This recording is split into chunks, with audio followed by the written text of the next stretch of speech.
മുൻ മന്ത്രിയും എം.എൽ.എയുമായ ആന്റണി രാജുവിനെതിരായ കോടതി വിധിയിൽ സ്തംഭിച്ച് CPM. നിയമസഭാ സമ്മേളനം ചേരാനിരിക്കെ ഭരണപക്ഷത്തെ ജനപ്രതിനിധി അയോഗ്യനായതോടെ CPM-ന് കനത്ത തിരിച്ചടിയാണ് ഉണ്ടാകുന്നത്. ശബരിമല സ്വർണ്ണക്കവർച്ചാ കേസിൽ മുൻനിര CPM നേതാക്കന്മാർ അറസ്റ്റിലായതോടെ മുഖം രക്ഷിക്കാൻ ഇറങ്ങിയ സംസ്ഥാന നേതൃത്വത്തിന് തൊണ്ടിമുതൽ തിരിമറി നടത്തിയ കേസിലെ ആന്റണി രാജുവിനെതിരായ വിധി തിരിച്ചടിയുണ്ടാകും. പതിറ്റാണ്ടുകൾക്ക് മുൻപ് ഒരു അഭിഭാഷകനായിരിക്കെ ചെയ്ത നിയമലംഘനം മുൻ മന്ത്രിയും MLA-യുമായ ആന്റണി രാജുവിന്റെ രാഷ്ട്രീയ ജീവിതത്തിന് മുന്നിൽ കരിനിഴൽ വീഴ്ത്തിയിരിക്കുകയാണ്.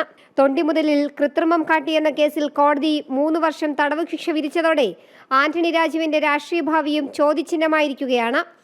1951 ജനപ്രാതിനിധ്യ നിയമമനുസരിച്ച് 2 വർഷത്തിന് മുകളിൽ തടവ് ശിക്ഷ ലഭിച്ച ഒരു ജനപ്രതിനിധിക്ക് ഉടനടി തന്റെ അംഗത്വം നഷ്ടമാകും. ആന്റണി രാജുവിന്റെ കാര്യത്തിൽ ഈ നിയമം വലിയ തിരിച്ചടിയാണ് നൽകുന്നത്. നിലവിലെ MLA സ്ഥാനം നഷ്ടമാകുന്നതിനോടൊപ്പം അടുത്ത 6 വർഷത്തേക്ക് മത്സരിക്കാനുമാകില്ല. നിലവിൽ MLA സ്ഥാനം തെറിച്ചതിനോടൊപ്പം ഈ വർഷം നടക്കാനിരിക്കുന്ന നിയമസഭാ തെരഞ്ഞെടുപ്പിൽ ഇതോടെ മത്സരിക്കാമെന്ന ആഗ്രഹവും ഇല്ലാതായി. അപ്പീലിൽ ഹൈക്കോടതിയുടെ വിധിയാകും ഇനി നിർണായകം.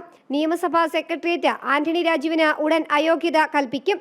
1990 ഏപ്രിൽ 4-ന് തിരുവനന്തപുരം വിമാനത്താവളത്തിൽ ലഹരിമരുന്നുമായി പിടിയിലായ ഒരു ഓസ്ട്രേലിയൻ പൗരനെ രക്ഷിക്കാൻ വേണ്ടിയാണ് ആന്റണി രാജു ഗൂഢാലോചന നടത്തിയത്. IPC 120B, 201, 193, 409, 34 എന്നീ ഗൗരവകരമായ വകുപ്പുകളാണ് ആന്റണി രാജുവിനെതിരെ തെളിയിക്കപ്പെട്ടിട്ടുള്ളത്. അന്ന് അഭിഭാഷകനായിരുന്ന ആന്റണി രാജു കേസിലെ പ്രധാന തൊണ്ടിമുതലായ പ്രതിയുടെ അടിവസ്ത്രത്തിൽ കൃത്രിമം കാട്ടി അത് മാറ്റിയെന്നാണ് കണ്ടെത്തൽ. അതേസമയം ശിക്ഷാവിധിക്കെതിരെ മേൽക്കോടതിയെ സമീപിക്കാൻ അവകാശമുണ്ടെങ്കിലും അത് രാഷ്ട്രീയമായി എത്രത്തോളം ഗുണകരമാകുമെന്ന് ഉറപ്പില്ല. സാധാരണയായി മേൽക്കോടതികൾ ശിക്ഷ നടപ്പിലാക്കുന്നത് സ്റ്റേ ചെയ്യാറുണ്ടെങ്കിലും കുറ്റക്കാരനാണെന്ന വിധി സ്റ്റേ ചെയ്യാറില്ല.